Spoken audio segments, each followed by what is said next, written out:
भगवान की, श्रीमद् भागवत महापुराण की। इस प्रकार अभी हमने भागवत जी के 2 महात्म्य श्रवण करे। पहला, अमृत से भी यह अनमोल है, और दूसरा, सभी मुक्ति साधनों पर सर्वोपरि है। शौनकादि ऋषियों ने प्रश्न कर दिया, महाराज जब ये कथा इतनी ही रसमय है तो फिर 7 दिन ही क्यों होती है, 7 दिन में ही क्यों की जाती है? तो बोले ये परंपरा तो सनक, सनंदन, सनातन और सनत कुमार, इन चारों भैयाओं ने देव ऋषि नारद जी को श्रीमद् भागवत श्रवण करा के प्रारंभ करी थी।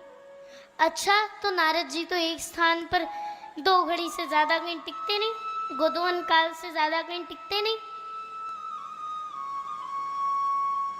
तो फिर उन्होंने 7 दिन एक स्थान पर टिककर कथा कैसे सुनी? बोले एकदा हि विशालायां चत्वार ऋषयो मला सत्संगार्थं समायाता दद्रशुस्तत्र नारद।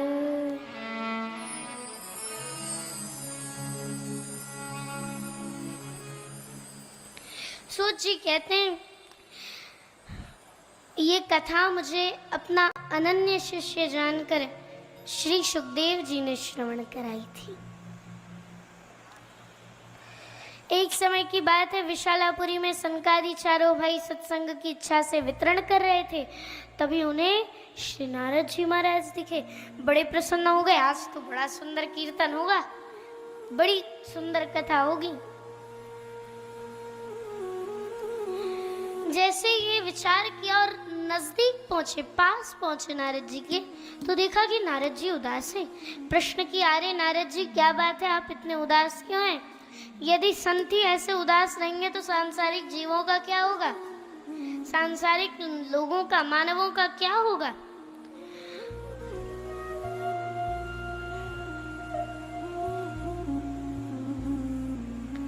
तो बोले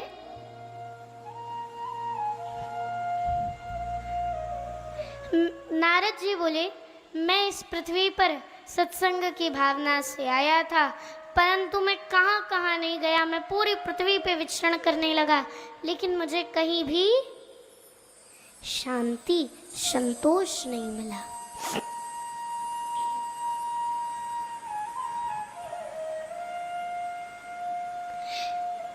कहीं भी मुझे शांति, संतोष नहीं मिला। अच्छा, पूरी पृथ्वी पे भ्रमण करने के पश्चात मैं वृंदावन धाम पहुंचा।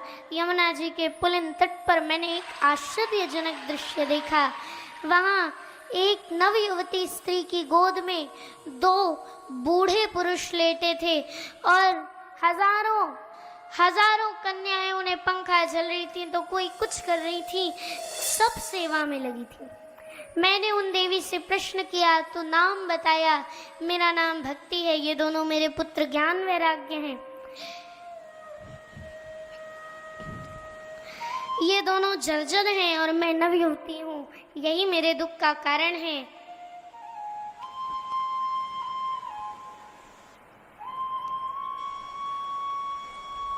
नारद जी ने करोड़ों उपाय किए, लेकिन कोई फल नहीं मिला। तब उन्होंने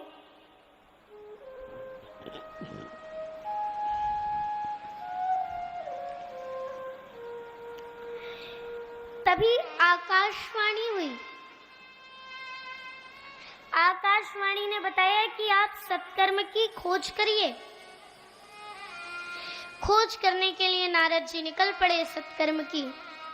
और नारद जी संकारिकों से कहते हैं, इसी खोज में मैं बद्री विशाल आ गया, क्योंकि कोई तो मुझे बता नहीं रहा। अब आप ही बताइए, MBBS doctor, MBBS MD doctor यदि एक झोला छाप डॉक्टर के पास जाए तो क्या झोला छाप डॉक्टर वहां टिक सकेगा एमडी एमबीबीएस डॉक्टर के सामने? सारे लोग सोच रहे अरे ज्ञान के भंडार नारद जी आ रहे हैं, हम क्या बता पाएंगे जब उन्हें स्वयं ही नहीं पता। तो कोई मुझे बता ही नहीं रहा है, इसलिए मैंने कहा अब मैं भगवान बद्रीनाथ से पूछूंगा कि वह सत्कर्म क्या है। लेकिन भगवान बद्रीनाथ तो मिले नहीं, आप जैसे 4 महान ऋषि मिल गए।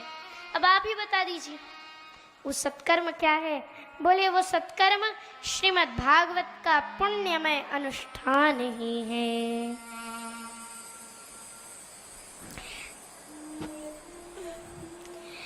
नारद जी ने देवी भक्ति को सांत्वना दी थी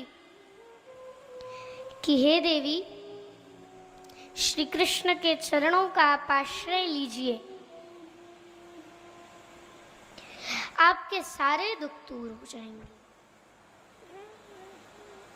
नारद जी बता रहे हैं कि मैंने भक्ति महारानी से कहा था कि आप भगवान के चरणों का आश्रय लीजिए, आपके सारे दुख दूर हो जाएंगे।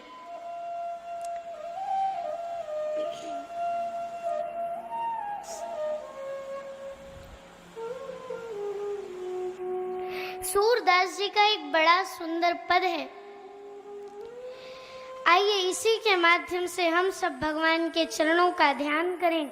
बहुत सरल है भैया, आप सब भी गाओगे हमारे साथ।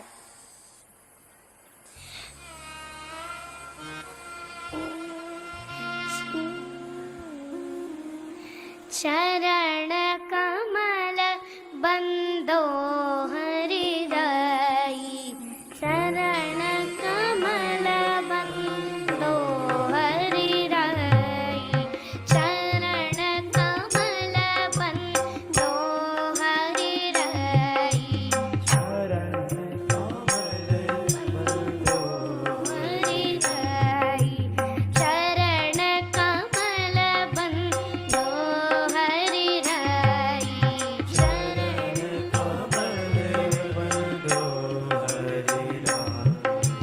जाकी कृपा पंगु गिर लंघे, जाकी कृपा पंगु गिर लंघे, अंधे को सब कछु दर्शाई, अंधे को सब कछु दर्शाई, चरण कमल बंदो हरिदाई, चरण कमल